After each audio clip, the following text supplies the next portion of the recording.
স্পষ্ট প্রমাণ আছে তিনি ছাত্র শিবিরের কর্মী। ডান হাত এবং বাম হাত হইতে হলে কতটুকু ছাত্রলীগের কালচার চর্চা করতে সেটা আপনারা ভালো করে জানেন। কিন্তু তারা তো গুপ্ত রাজনীতি করে, সেই জায়গায় তারা অস্বীকার করার জন্য তারা এই প্রকাশ্যে আনতেছে না বারবার করে। তাহলে আপনি কি দিয়ে প্রমাণ করবেন? অবশ্যই তার অফলাইন এবং অনলাইন কর্মকাণ্ড দিয়ে।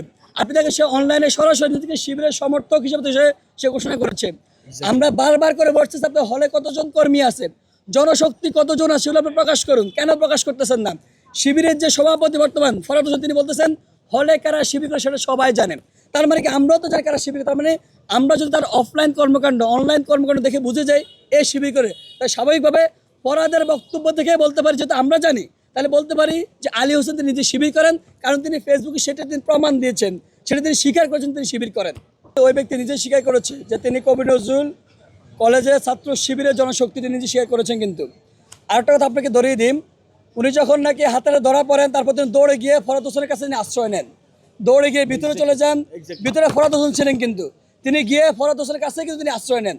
ফরহাদ হোসেন তাকে আশ্রয় দিয়েছিল। কিন্তু সেই জায়গা থেকে যদি এত প্রমাণ পাওয়ার পরও যদি আপনি বলেন যে সে নানানভাবে ওই যে আপনি সাংবাদিক হিসেবে যদি এভাবে আমার পার্সিয়ালিটি করেন, আমি মনে হয় না এটি করাম, সেই জায়গা থেকে মনে হয়েছে স্পষ্ট প্রমাণ আছে তিনি ছাত্র শিবিরের কর্মী, ছাত্র শিবিরের জনশক্তি, সেটা তিনি নিজেও স্বীকার করেছেন। এটা বিষয় জানেন। আরেকটা বিষয় হচ্ছে শিবির যে কাজটা করেছে তারা এখনও অনেকের কাছে একটা অভয় জায়গা দিচ্ছে যে আবার যদি গণরুম গেস্টরুম ফিরে আসে তাহলে আমরা আপনাদের পাশে দাঁড়াবো, গণরুম গেস্টরুমকে আমরা আবারও বিলুপ্ত করবো আপনাদের পাশে দাঁড়িয়ে। বাংলাদেশের একমাত্র স্মার্ট সিটি বসুন্ধরা এখন আরো নিরাপদ, আধুনিকতায় আরো এক ধাপ এগিয়ে। কিন্তু আমরা বিগত দিনে কি দেখেছি, যখন গণরুম গেস্টরুম আছে তখন আমরা গণরুম গেস্টরুম বিরুদ্ধে কথা বলতে গিয়ে আমরা জেলে গিয়েছি, আমরা হল থেকে নেমে গিয়েছি। কিন্তু আমরা দেখেছি বিপরীতে শিবিরের যে বর্তমান যে সভাপতি কিংবা এর আগের যে সভাপতি তারা কিন্তু হ্যাকমত অবলম্বন করে হলে থেকেছেন।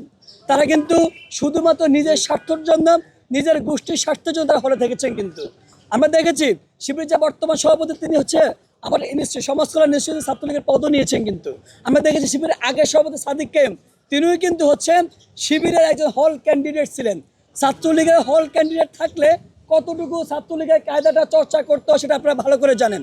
একটা ছবি ভাইরাল হয়েছে, কিন্তু তিনি ঠিক সভাপতির ঠিক পাশে দাঁড়িয়ে আছেন।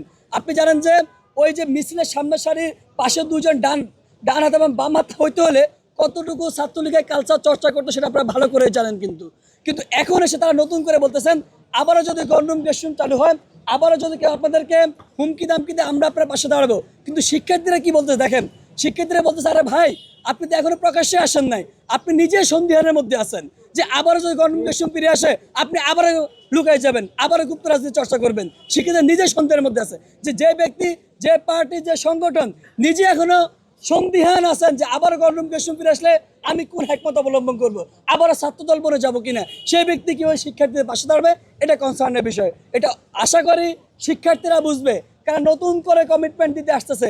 আর কারা বিগত দিনে প্রুভেন ফ্যাক্টর হিসেবে যারা কাজ করে গেছে, শিক্ষার্থীদের পাশে দাঁড়িয়েছে, কোনো প্রকার অজুহাত দেখায় নাই, কোনো প্রকার প্রতিবন্ধকতা দেখায় নাই, কোনো প্রকার হ্যাকমত অবলম্বন করে না, শিক্ষার্থীরা ভালো করে জানবে।